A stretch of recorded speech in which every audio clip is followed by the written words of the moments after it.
언약궤를 블레셋에게 빼앗겼다라는 것은 무엇을 의미할까요?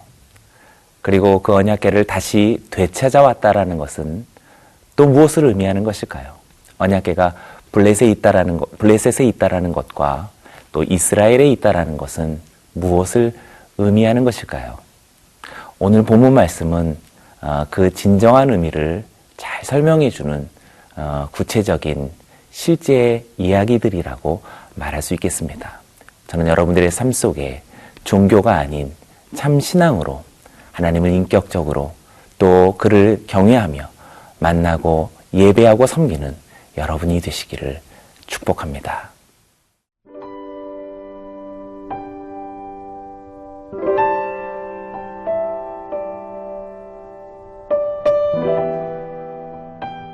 사무엘상 7장 1절에서 11절 말씀입니다. 기럇 여아림 사람들이 와서 여호와의 궤를 옮겨 산에 사는 아비나답의 집에 들여놓고 그의 아들 엘리야사를 거룩하게 구별하여 여호와의 궤를 지키게 하였더니 궤가 기럇 여아림에 들어간 날부터 20년 동안 오래 있은지라. 이스라엘 온 족속이 여호와를 사모하니라. 사무엘이 이스라엘 온 족속에게 말하여 이르되 만일 너희가 전심으로 여호와께 돌아오려거든 이방 신들과 아스타롯을 너희 중에서 제거하고 너희 마음을 여호와께로 향하여 그만을 섬기라. 그리하면 너희를 블레셋 사람의 손에서 건져내시리라. 이에 이스라엘 자손이 바알들과 아스타롯을 제거하고 여호와만 섬기니라. 사무엘이 이르되 온 이스라엘은 미스바로 모이라. 내가 너희를 위하여 여호와께 기도하리라 하매 그들이 미스바에 모여 물을 길어 여호와 앞에 붓고 그날 종일 금식하고 거기에서 이르되 우리가 여호와께 범죄하였나이다 하니라. 사무엘이 미스바에서 이스라엘 자손을 다스리니라. 이스라엘 자손이 미스바에 모였다 함을 블레셋 사람들이 듣고 그들의 방백들이 이스라엘을 치러 올라온지라. 이스라엘 자손들이 듣고 블레셋 사람들을 두려워하여 이스라엘 자손이 사무엘에게 이르되 당신은 우리를 위하여 우리 하나님 여호와께 쉬지 말고 부르짖어 우리를 블레셋 사람들의 손에서 구원하시게 하소서 하니 사무엘이 젖 먹는 어린 양 하나를 가져다가 온전한 번제를 여호와께 드리고 이스라엘을 위하여 여호와께 부르짖음에 여호와께서 응답하셨더라. 사무엘이 번제를 드릴 때에 블레셋 사람이 이스라엘과 싸우려고 가까이 오매 그날에 여호와께서 블레셋 사람에게 큰 우레를 발하여 그들을 어지럽게 하시니 그들이 이스라엘 앞에 패한지라. 이스라엘 사람들이 미스바에서 나가서 블레셋 사람들을 추격하여 뱃갈 아래에 이르기까지 쳤더라. 언약궤는 하나님의 계시의 일종이 아니라 하나님께서 계시를 나타내시는 방편이라고 말할 수 있겠습니다. 그래서 언약궤 자체를 그렇게 신성시 할 수 있는, 하나님을 대신할 수 있는 그러한 성물이라고 말할 수는 없겠지요. 그러나 어찌되었든 이러한 하나님께서 귀히 여기시는 그 언약궤를 대적의 손에 빼앗긴 사실은 신자에게 굉장히 참담한 상징적인 의미를 가져다 줄 것입니다. 그러나 하나님은 스스로 블레셋 땅을 떠나서 이스라엘 경지로 들어오게 되었습니다. 순전히 스스로 역사하시는 하나님, 스스로 움직이시는 하나님 자신의 열심과 의지였다라고 말할 수 있겠습니다. 그러나 주님의 언약궤가 베세메스에서 그들이 들여다보는 경솔한 행동과 또 하나님을 존중히 여기지 못하는 모습으로 인하여서 기럇 여아림으로 옮겨가게 됩니다. 기럇 여아림은 이스라엘의 변방이라고 말할 수 있겠습니다. 그곳에서 20년 동안을 머물게 되지요. 그 자체도 굉장히 중요한 의미를 우리들에게 이야기하는 것 같습니다. 다윗이 다윗성으로 하나님의 언약궤를 드리기까지 20년이라는 세월을 기럇 여아림에 머물러 있다라는 것은 숲의 성읍이라는 뜻을 가진 기럇 여아림, 삶의 변방에 머물러 있을 수밖에 없었던 하나님의 언약궤는 우리들에게 소중한 그러한 도전을 또한 교훈을 줍니다. 오늘 본문 말씀은 우리들에게 귀한 교훈을 남기는데 1절과 2절 말씀을 읽어봅니다. 기럇 여아림 사람들이 와서 여호와의 궤를 옮겨 산에 사는 아비나답의 집에 들여놓고 그의 아들 엘리야사를 거룩하게 구별하여 하나님의 궤를 지키게 하였더니 궤가 기럇 여아림에 들어온 날로부터 20년 동안 오래 있은지라 이스라엘 온 족속이 여호와를 사모하니라. 하나님의 언약궤가 이스라엘에 있다라는 것으로 감사하지만 그러나 변방에 있을 수는 없을 것입니다. 우리가 하나님을 섬기기는 섬기되 삶의 가장자리에 모시며 섬길 수는 없을 것입니다. 하나님은 우리의 삶의 주권자가 되어야 합니다. 그렇다면 어떻게 하나님의 언약궤가 이스라엘 중심으로 들어올 수 있을까요? 기럇 여아림을 떠나 어떻게 하면 이스라엘 전역을 통치하는 하나님의 당신의 자리로 돌아올 수 있을까요? 진정으로 언약궤를 지킨다라는 것이 무엇인지 오늘 2절 말씀 하반절에 있는 단어가 우리에게 이야기해 줍니다. 그것은 사모함이라고 말할 수 있겠습니다. 이스라엘 온 족속이 여호와를 사모하니라. 여기서 말하는 사모한다라는 것은 애통히 여기다라는 말과 같은 의미일 것입니다. 몹시 슬퍼하다, 애통해하다라는 뜻입니다. 사랑하는 여러분, 우리의 마음속에서 하나님을 사모하되 애통히 여기는 마음으로, 슬퍼하는 마음으로 하나님의 오심을, 하나님의 다스리심을 간구할 수 있다면 이것이야말로 언약궤를 진실하게 사랑하고 언약궤를 지키는 진정한 의미의 첫 번째라고 말할 수 있겠습니다. 애통히 여기는 자는 하나님께서 위로할 것이다라고 그렇게 말씀하십니다.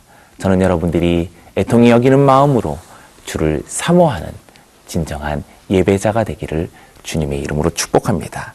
3절의 말씀을 읽어보겠습니다. 사무엘이 이스라엘 온 족속에게 말하여 이르되 만일 너희가 전심으로 여호와께 돌아오려거든 이방신들과 아스타롯을 너희 중에서 제거하고 너희 마음을 여호와께로 향하여 그만을 섬기라. 그리하면 너희를 블레셋 사람의 손에서 건져내시리라.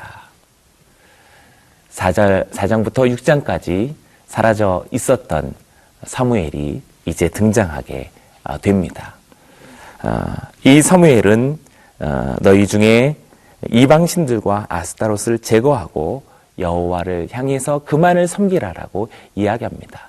첫 번째로 주를 사모하는 마음이 있었다면 두 번째로는 이방신과 우상들을 제거하고 오직 하나님만을 섬겨야 할 것입니다.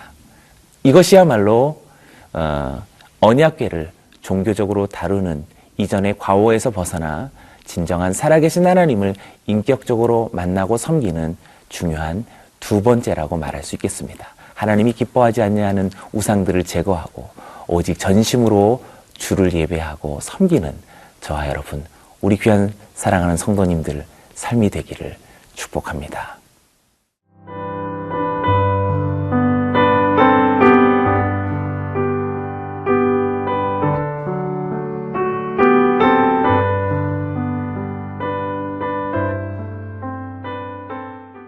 기럇 여아림의 언약궤가 머물러 있다라는 사실은 기럇 여아림이라고 하는 어떤 지형적인 변방 그 자체만을 의미하지는 않을 것입니다. 만일 언약궤가 예루살렘으로 돌아와야 한다, 혹은 실로로 돌아와야 한다라는 지형적인 중요성을 강조한다면 언약궤 자체를 신성시하는 그것과 똑같은 과오가 아닐까 생각합니다. 때문에 여아림에서 변방에서 하나님의 통치가 우리의 삶의 중심으로 돌아와야 한다라는 의미를 잘 설명해주는 또 하나의 예는 바로 사무엘이 미스바에서 일으키고 있는 영적인 각성이라고 말할 수 있겠습니다. 5절의 말씀을 6절까지 읽어보겠습니다. 사무엘이 이르되 온 이스라엘은 미스바로 모이라. 내가 너희를 위하여 여호와께 기도하리라 하매 그들이 미스바에 모여 물을 길어 여호와 앞에 붓고 그날 종일 금식하고 거기에서 이르되 우리가 여호와께 범죄하였나이다 하니라. 사무엘이 미스바에서 이스라엘 자손을 다스리니라. 미스바라는 이 장소는 단지 지형적인 어떤 공간만을 이야기하지 않을 것입니다. 마치 하나님의 언약궤를 어떻게 지킬 것인지를 그 진정한 의미를 밝혀주는 것처럼 변방에 있었던 하나님의 통치가 어떻게 우리의 삶의 중심을 다스리는 그러한 중심지로 돌아올 것인가를 설명해주는 소중한 영적인 의미라고 말할 수 있겠습니다. 미스바에 온 이스라엘을 불러 모으고 무엇을 이야기합니까? 그곳에서 기도할 것이다라고 이야기합니다. 어떻게 기도합니까? 물을 길어 여호와 앞에 붓고 종일 금식하며 기도할 것이라고 이야기합니다. 또한 우리가 여호와께 범죄하였나이다라고 그렇게 인정하고 고백하고 실토하며 기도할 것이다라고 이야기합니다. 생각해 보십시오. 물을 여호와께 붓는다라는 것은 어떤 의미인지 많은 추측을 갖게 하지만 아마도 그것은 이제 땅에 쏟아진 물과 같이 다시는 돌이킬 수 없는, 아니 돌이키지 않을 하나님께로 결정되어진 그런 마음을 표현하는 것이 아닐까요? 여기는 저와 여러분들이 하나님 앞에 쏟아진 물이 되었다면 그것은 다시 주워 담을 수 없는 고백과 확고부동한 헌신과 결단이라고 말할 수 있겠습니다. 이것이 미스바입니다. 또한 종일토록 금식합니다. 식음을 전폐하는 육신의 것과 보이는 것과 감각하는 것에 그렇게 익숙해져 있던 우리들의 삶의 습성들을 다 단절한 채 오직 하나님께 집중하는 일련의 행동이 금식이라고 말할 수 있지 않겠습니까? 그리고 우리 입술이 시인하여서 우리가 하나님 앞에 범죄하였습니다라고 자신의 정직과 진실을 고백하는 것입니다.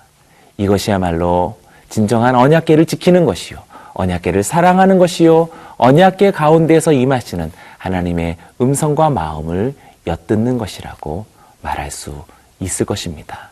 저와 여러분들에게 이러한 미스바의 부흥이 일어나기를 원합니다. 여러분의 가정에, 여러분의 삶 속에서 언약궤를 신성시하는 종교에서 떠나 미스바의 영적인 각성이 일어나 오직 하나님 앞에 우리의 중심을 드릴 수 있는 저와 여러분이 되었으면 좋겠습니다.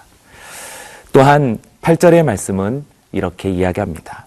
이스라엘 자손이 사무엘에게 이르되 당신은 우리를 위하여 우리 하나님 여호와께 쉬지 말고 부르짖어 우리를 블레셋 사람들의 손에서 구원하시게 하소서 하니. 언약궤를 지킨다라는 사실은 더 이상 대적의 공격으로부터 우리를 보호하고 지킨다라고 말할 수는 없을 것입니다. 똑같은 대적은 언제나 또다시 찾아옵니다. 그래서 7절에서 미스바에 모였다라는 소식을 들은 블레셋이 그들이 이스라엘을 공격해 들어오고 있음을 보게 됩니다. 생각해 보십시오. 저와 여러분들의 삶 속에서 경험하는 감정은 사실 똑같은 감정입니다. 저와 여러분들이 경험하는 매번의 똑같은 어려움은 사실 동일한 어려움과 곤란함, 그리고 반복되어지는 우리의 그런 문제들이라고 말할 수 있을 것입니다. 또 다른 블레셋이 여기 있는 저와 여러분들에게 또다시 찾아올 것입니다. 그때 우리는 이스라엘이 사무엘에게 기도를 요청하는 것처럼 우리도 기도를 요청하기 원합니다. 기도는 그 자체가 청원과 간구가 아니겠습니까? 요청하는 것은 어떻게 보면 회복하는 자의 당연한 태도라고 말할 수 있겠습니다. 하나님의 언약궤를 지키는 것, 하나님의 언약궤가 우리의 삶의 중심으로 돌아오는 것, 그것은 우리가 스스로 기도하는 자가 되어진다는 것뿐만 아니라 우리가 기도를 요청하고 간구하고 여러분들의 지도자에게 그리고 믿음의 동역자들에게 하나님의 도우심을 함께 구하자라고 청원하는 것이라고 말할 수 있겠습니다. 저와 여러분들에게 이러한 진정한 미스바의 회복이 일어난다면 10절에서 이야기하는 것처럼 큰 우레가 블레셋을 공격하여 그들이 하나님 앞에서 패퇴될 것임을 하나님의 말씀은 우리들에게 약속하고 계십니다. 저와 여러분들의 삶 속에 놀라운 진정한 미스바를 회복하여서 우리가 언약궤를 신성시하는 종교에서 떠나 정말로 참되신 하나님을 사랑하고 사모하고 그리고 하나님께로 나아가 그분만을 섬기기로 결단하는 저와 여러분이 되기를 주의 이름으로 축복합니다. 기도하겠습니다.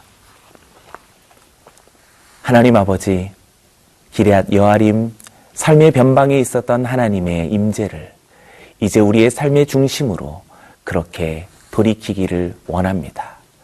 주를 사모하며 살게 하시고 주께서 기뻐하지 아니하는 것을 제거하고 온전히 주만을 섬기며 그리고 기도하고 간구하되 수많은 믿음의 동역자들에게 부탁하며 하나님께 나아가는 우리 모든 성도님들 되게 하여 주옵소서. 살아계신 예수님의 이름으로 기도드리옵나이다. 아멘.